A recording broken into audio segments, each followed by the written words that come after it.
అమ్మా అందరికీ నమస్కారం.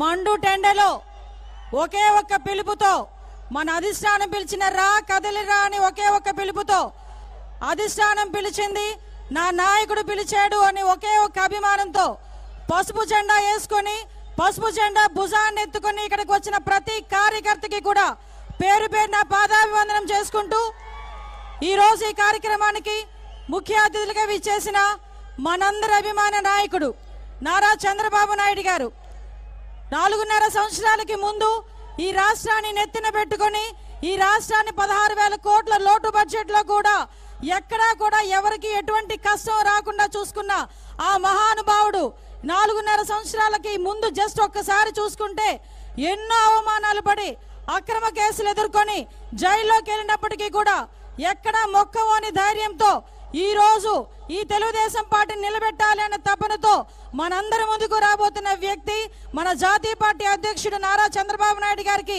మీ అందరి తరపున ప్రత్యేకంగా ధన్యవాదాలు నమస్కారాలు తెలియజేసుకుంటూ ఈ రోజు ఈ కార్యక్రమానికి ముఖ్య అతిథులుగా విచ్చేసిన పెద్దలు గౌరవనీయులు అయ్యన్న పాత్రి గారికి, బండా దక్షిణామూర్తి గారికి, పప్పల చలపతిరావు గారికి, దాడి రుద్రరావు గారికి, అదేవిధంగా అధ్యక్షులు నాగ జగదీష్ గారికి, పంచకల రమేష్ బాబు గారికి, అదేవిధంగా వేదికను అలంకరించిన తెలుగుదేశం పార్టీ మహామహులకి, అదేవిధంగా జనసేన పార్టీ నాయకులందరికీ కూడా పేరు పేరున ధన్యవాదాలు నమస్కారాలు తెలియజేసుకుంటూ ఈరోజు రా కదలి రా ఈ ఒక్క కార్యక్రమం చూస్తూ ఉంటే అలనాడు ఎప్పుడు ఎన్టీ రామారావు గారు పార్టీ పెట్టేటప్పుడు పిలిచిన ఒక పిలుపు ఆ రోజు ప్రపంచం సృష్టించింది.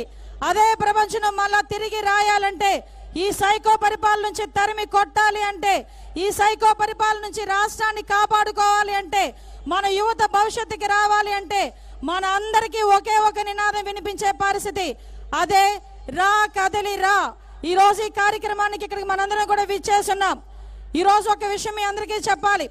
16 నెలలు చిప్పకూడు తిని పరిపాలన చేతకాక, అమరావతి కట్టడం చేతకాక, పోలవరం కట్టడం చేతకాక, నిరుద్యోగులకు ఉద్యోగాలు ఇవ్వడం చేతకాక, మహిళలకి రక్షణ కల్పించడం చేతకాక ఈ రోజు బయటకు వచ్చి అలాంటి వాడే సిద్ధం అని చెప్పి సైకో మొహంతోని మనందరికీ కూడా ఫ్లెక్సీలు పెడతా ఉంటే 14 సంవత్సరాల సీఎం చేసి సైబరాబాద్ లాంటి ఒక వ్యవస్థను నిర్మించి ఈ రోజు మనందరికీ ఉద్యోగ అవకాశాలు కల్పించి మహిళలకు సాధికారత కల్పించి డ్వాక్రాస్ని ప్రవేశపెట్టి దీపం పథకం ప్రవేశపెట్టి ఎంతో మంది హృదయాల్లో స్థానం గెలుచుకొని ప్రపంచంలోని తెలుగు వాళ్ళందరూ కూడా గర్వపడేలా మన నాయకుడు అని పిలుచుకునే మన చంద్రబాబు నాయుడు గారు ఈ రోజు అనాల్సిన విషయం సంసిద్ధం.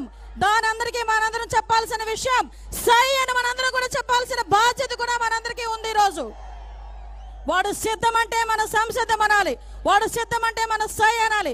ఒక సైకోగాడే ఇటువంటి ధైర్యంతో బయటకు వచ్చి ఈ రోజు మనలందరినీ ఛాలెంజ్ చేసే పరిస్థితి. ఈ రోజు ఒక మోసపూరితమైన రాష్ట్రం. మీ అందరికీ తెలిసిన నిన్న ఒక పెద్ద మనిషి మాట్లాడాడు. జగన్మోహన్ రెడ్డితో ఎలా ఉంటుందిరా అయ్యా అంటే ఎలక్షన్లు అయినంత వరకు శ్రీకృష్ణుడు శ్రీకృష్ణుడు అంటాడట, ఎలక్షన్ అయిన వెంటనే నికృష్టుడు అంటాడంట. అలా ఉంది పరిస్థితి, జగన్మోహన్ రెడ్డి పరిస్థితి. అటువంటి వ్యక్తి ఏరు దాటాక తెప్ప తగిలేసే రకం. ఎలక్షన్ల ముందు వరకు మీకు అది చేస్తాను, అమ్మఒడి ఇస్తాను, ఆసరా ఇస్తాను, చేయూత ఇస్తానని చెప్పిన పెద్ద మనిషి ఈరోజు అమ్మఒడి ఒక మోసం, చేయూత ఒక మోసం, సిపిఎస్ రద్దు ఒక మోసం, మద్యపాన నిషేధం ఒక మోసం, దిశ చట్టం ఒక మోసం, ఆసరా ఒక మోసం, ఆఖరికి జాబ్ క్యాలెండర్ కూడా ఒక మోసం, ఈ రోజు డిఎస్సి నోటిఫికేషన్ మరొక మోసం. ఇన్ని మోసాల మధ్య మోసపు రారాజుగా మోసానికి బ్రాండ్ అంబాసిడర్ గా ఉన్న జగన్మోహన్ రెడ్డి కావాలా? మన అందరి గురించి ఈ రాష్ట్రం గురించి ఎన్నో అవమానాలు ఎదుర్కొని కుటుంబాన్ని కూడా ఎన్నో అవమానాలకి ఎదుర్కొన్నప్పటికీ కూడా ధైర్యంగా ముందుకొచ్చి ఈ రాష్ట్రానికి దిక్సూచి అయిన చంద్రబాబు నాయుడు గారు కావాలో మనందరం కూడా తేల్చుకోవాల్సిన అవసరం కూడా ఎంతో ఉంది. ఎంతైనా మహిళలకి చెప్తున్నా మనందరం కూడా ఒక సెంటిమెంట్ ఫోల్స్. తల నిమిరేసరికి, బుగ్గులు నొక్కేసరికి, ముద్దులు పెట్టేసరికి ఇతగాడు ఏదో చేసేస్తాడేమో, మనలందరినీ ఉద్ధరించేస్తాడేమో అనుకున్నారు. కానీ ఈ సైకోగాడు మన అందరినీ కూడా నవరత్నాలను మోసం చేసి ఈ రోజు మన నోట్లో మట్టి కొట్టిన పరిస్థితి ఈ రోజు మనందరం కూడా గమనించుకోవాలి. దిశ చట్టం ఒక ఎందుకు పనికిరాని చట్టం. మద్యపాన నిషేధం జరిగిన తర్వాతే ఓట్లు అడుగుతానన్నాడు. ఇక్కడున్న ఒకే ఒక మహిళలందరికీ కూడా ఒకే ఒక విషయం చెప్పి నేను ముగిస్తా. ఇక్కడున్న మహిళలు ఎవరైనా కూడా వైఎస్ఆర్సీపీ తరపున ఓటేయండి అని అడగడానికి వస్తే మీరు ఒకే ఒక మాట చెప్పాలి, మద్యపాన నిషేధం చేసిన తర్వాతనే ఇక్కడికి వచ్చి ఓటు అడిగే హక్కు మీ అందరికీ ఉంది. ఓటు అప్పుడే అడగండి, అంతవరకు కూడా ఓటు అడిగితే చీపుళ్ళు ఇచ్చుకొని కొడతామన్న విషయాన్ని మాత్రం ప్రతి ఒక్క మహిళ కూడా చెప్పుకోవాల్సిన అవసరం ఉంది. ఈరోజు మహిళ బాధ వర్ణనాతీతం. పెరిగిపోయిన కరెంటు ఛార్జీల ధరలు, పెరిగిపోయిన నిత్యావసర వస్తువుల ధరలు, చదువుకునే పిల్లడు ఉద్యోగం రాక ఇంట్లోనే కూర్చునే పరిస్థితి, ఈ రోజు భర్త బయటికి వెళ్ళి పని చేయాలంటే పని లేని పరిస్థితి, ఈ రోజు బతకాలంటేనే విపరీతమైన భయపడే పరిస్థితి నుంచి ఈ రోజు మన రాష్ట్రాన్ని మనం రక్షించుకోవాలన్నా, మన పిల్లల భవిష్యత్తు గురించి ఆలోచించాలన్నా, మహిళల రక్షణగా ఉండాలన్నా ఒకే ఒక నినాదం, అదే జై చంద్రబాబు నాయుడు గారు, జై తెలుగుదేశం, జై జనసేన. ఎందుకు ఈ మాట చెప్తారంటే ఒక వాయుకి అగ్ని తోడైనట్టుగా ఈరోజు తెలుగుదేశం పార్టీకి జనసేన తోడైంది. ఈరోజు జనసేన నాయకత్వం, టీడీపీ నాయకత్వాన్ని చూసి అక్కడ కూర్చున్న జగన్మోహన్ రెడ్డికి ఏమీ పాలు పోవట్లే.